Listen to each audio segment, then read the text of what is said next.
We all want to get better and improve at what we're doing. It's part of the human condition. We are evolutionary beings. We need to evolve and grow. Yet so often we can get stuck.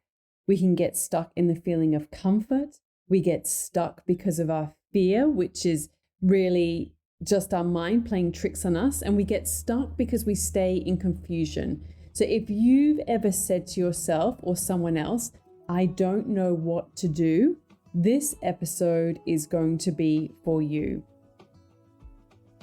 Welcome to Imprint, a podcast about creating a home and life you love. I'm Natalie Walton, an interior designer, stylist, and best-selling author focused on an holistic approach to homes. Each week, I'm sharing insights and interviews about the creative process to help you enhance both your interiors and well-being, as well as provide you with the tools and resources to make considered and sustainable choices with all that you create. Hello, everyone, and welcome to Imprint. I'm really excited to have you here with me today and looking forward to sharing one of the biggest lessons I've learned on my journey. And I'm going to be honest, you might not like what I'm about to say, but it's important. It's important if you want to grow and evolve and become the best version of yourself. It's essential if you want to improve any skill. And it's actually a formula that will get you the results that you want in your life. As with most things, it's a simple concept, but not necessarily easy to do. Not because it is necessarily hard, but just because of the way that we're wired in our brains. But there is hope because honestly, there are many people who apply this formula to their homes, their lives, and their creative businesses. And it's how they become successful. It's how they stand out from the crowd.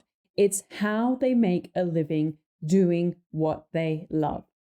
This is an idea that I teach in the Styling Masterclass. It's something that I've experienced firsthand many times over too. And it's this: quantity times time equals skill. So if you want to be good at anything, you need to do something a lot. That's the quantity part.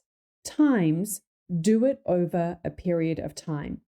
When you do this, you do the work and you do it regularly over time. You not only acquire a skill, but you become good at something. This is how you become skilled. You can apply this idea or formula to anyone who has achieved any type of success.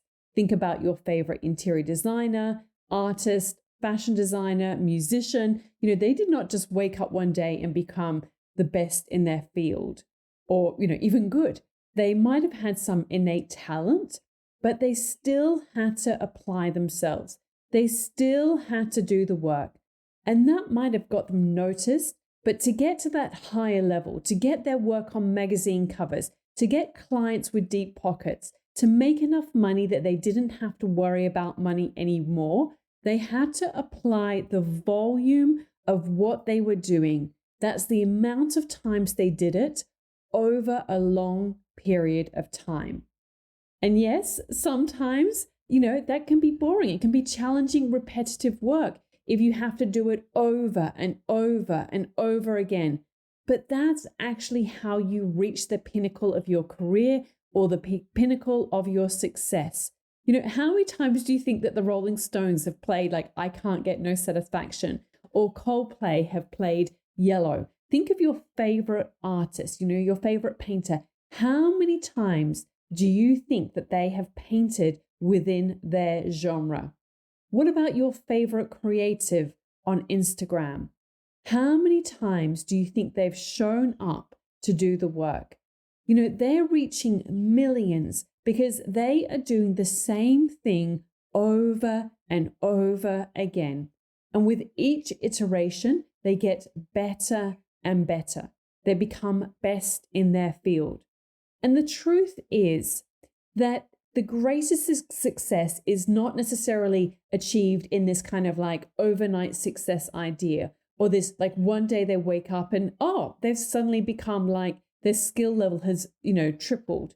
It's not, it's in those small incremental changes, those small incremental actions that they do consistently over time that gets them the results that, you might admire in somebody. We all have people that we admire and that we look up to and we see as a mentor, whether they realize it or not. And, we all have people that we want to model our behavior on. I mean, that's how we grow and evolve. So while repetition might seem boring, it's why it's important to do something that you love or something that is interesting enough for you to stick at in the long term. Or even more importantly, that you have a bigger goal at the end of that repetition. That if you can keep your home tidy, you can do that consistent work every day of clearing your surfaces and putting things away and dealing things when they happen, you become the type of person who has an organized home, and you can start to enjoy entertaining or having guests over, or other opportunities start to open up in your life. Or that if you keep eating clean foods, every day, every minute during the day, you're faced with a decision. Am I going to have a snack? Am I going to have this thing that's not healthy for me? Or am I going to have that glass of water? Am I going to, make a better choice? We are faced with these micro decisions every single day in relation to, the food that we eat, whether we're going to have a glass of wine or 2 or 3 or a bottle in the evening. You really become the type of person that has the consistent habits. That is the key to your success. And, obviously, if you keep eating clean foods, you become the type of person who is healthy and can live a long and good quality life.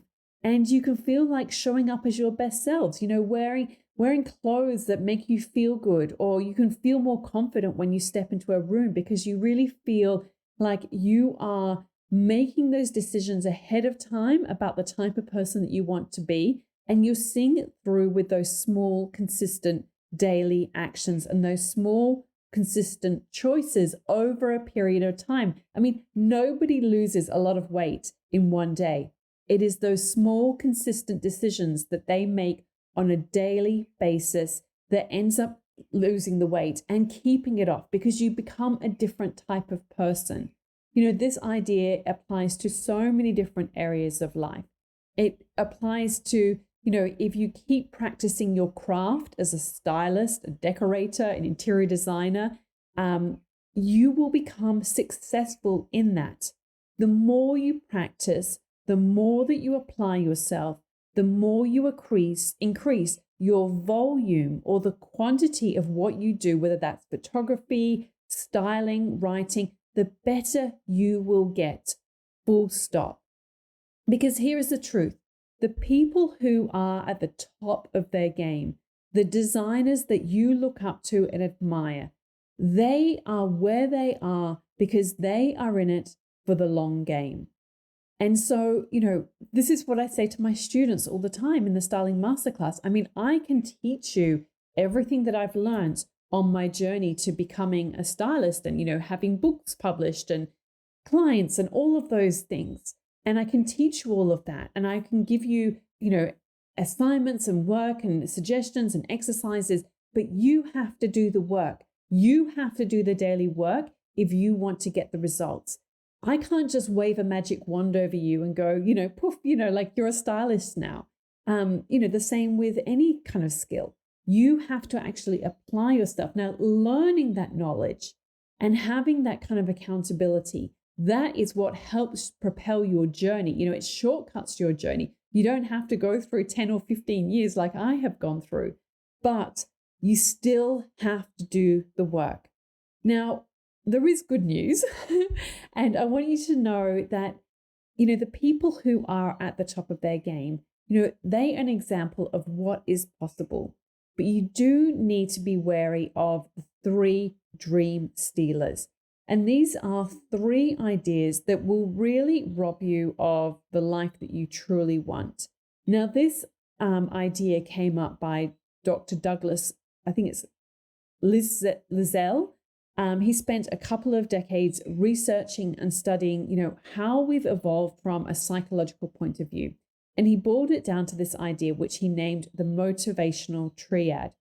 And basically, we are wired to pursue pleasure, avoid pain, and conserve energy. And this shows up in our lives in so many ways. In relation to pursuing pleasure, so often it's, we can spend too much time on social media, or we can watch too much Netflix, or eat too much, or eat too much of the wrong foods, or maybe drink too much. I mean, the list goes on and on. And you know what it is for you. You know where you are wasting your time and not actually putting your time and energy towards the things that are going to move you forward with the things that you really want deep down inside. The second area that he talked about was avoiding pain. And essentially, this is when our fear kicks in and we want to avoid discomfort. This is when we can know and understand something rationally. We know that, if we want to live a clutter-free home, we need to get rid of our stuff. But we feel that resistance within us. It moves us into discomfort. Or we know that if we want to start or grow a creative business, whether it's a physical product or a service, we need to step into the discomfort of showing up on social media, of putting our name out there and charging for our services. And the third area that he spoke about in this motivational triad is that we try to conserve energy. So this is when you don't take action. You don't get up to do your morning yoga. You don't go for that walk or run. You don't email those potential clients. You don't create that website. It can show up in so many ways. But all of these three dream stealers come from the primitive part of our brain. And, good news, we can overrule them. We just need to engage the more sophisticated part of our brain, the prefrontal cortex. And that's what anyone who has achieved success in their field has done. They have resisted engaging in pure pleasure and instead focused on getting the work done. They have stepped into their discomfort and put their hat in the ring. They have stepped forward to show their face. They have put their hand up to say, I'm here and my work matters too. And they have moved into action. I've had this experience when I was writing my first book. I thought I was a pretty good writer. I mean, I've been writing at that point as a journalist for more than 15 years. But writing that first book was one of the hardest things I've ever done. I mean, in actual fact, writing all of my books has been hard, because I really have to push myself and dig deep because I really want to simplify, how you can create a home that makes you feel good and how to live more sustainably, how we can use our homes as the starting point for that journey, or how we can style them to create beauty in a way that, doesn't mean we have to engage in expensive renovations. And so, when I was writing that first book in particular, and all of them really, if I'm being really honest, there were some days, many days, when I really felt that resistance to write. But in that resistance, that is where our best work is. I remember reading The War of Art by Stephen Pressfield while I was researching my book style. And he talks a lot about this internal resistance that we feel within us.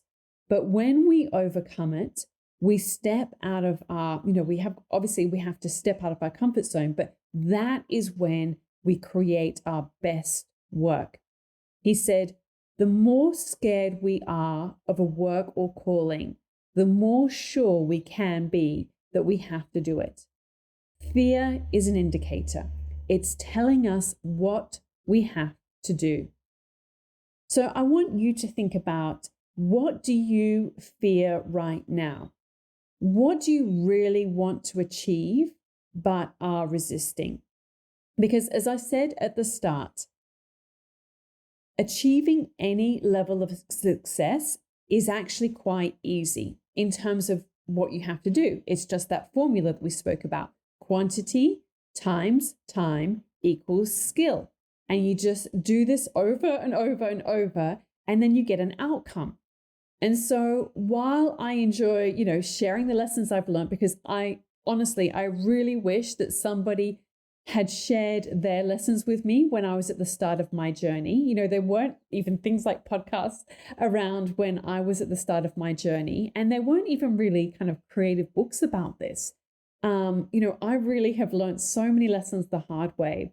And, but for me, it really is this idea that the people who go on to apply this idea, this formula over and over and over again, they are the ones who will achieve the greatest level of success. And it is possible. It is entirely possible to do whatever you want. But to get the results, it's necessary to pursue your passion for the long game. And so this is my encouragement to you. Keep doing the work. Keep doing the work regularly. Keep doing it day after day. Remember that small, consistent actions compound over time to help you truly create the life that you want. I really hope that this has been the encouragement that you needed to hear today. And I'm very grateful that you joined me, and I look forward to connecting again with you soon. All of the links and info for this episode are at nataliewalton.com/podcast. Don't forget to subscribe so that you can get a direct download of the latest episode. And I really appreciate when you take a minute to rate and review, as well as share the love with someone you know who might benefit from this episode, or on social media. If you'd like to access a range of free resources, come visit my website, nataliewalton.com. Thank you to Jaeger Media for producing this podcast. And I would also like to acknowledge the people of the Bundjalung Nation where it was recorded, and pay my respects to elders past, present, and emerging. I look forward to connecting again soon. I'm Natalie Walton, and you've been listening to Imprint.